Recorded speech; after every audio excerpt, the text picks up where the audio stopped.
Градски плажи. Пред, но и по војната, бегство од скопските горештини беше на скопските плажи.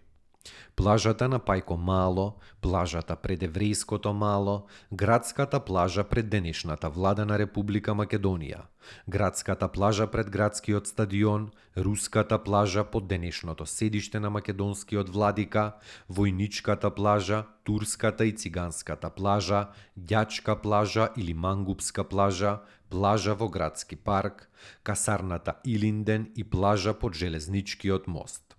Особено беа популарни базените во Сарај и во Аеродром. По земјотресот плажите на Вардар замреа, но затоа се отворија нови на реката Треска. Од плажата каде што се влева Треска во Вардар кај Сарај, па до плажата кај Кривината и погоре кон Матка, вриеше од капачи.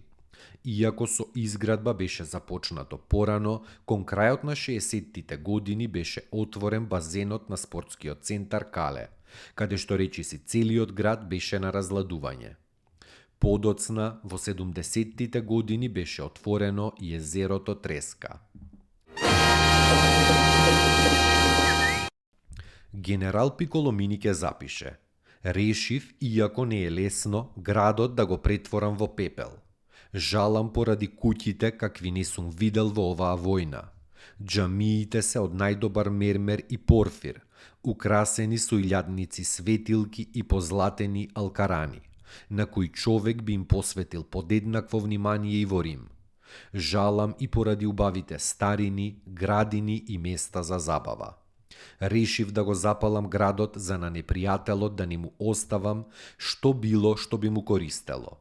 Пиколомини го запалил Скопје, а големиот пожар од 26 и 27 ноември 1689 година речиси целосно го уништил градот. Како последица на пожарот, чаршијата била речиси целосно уништена, а се што останало се само неколку џамии и амами.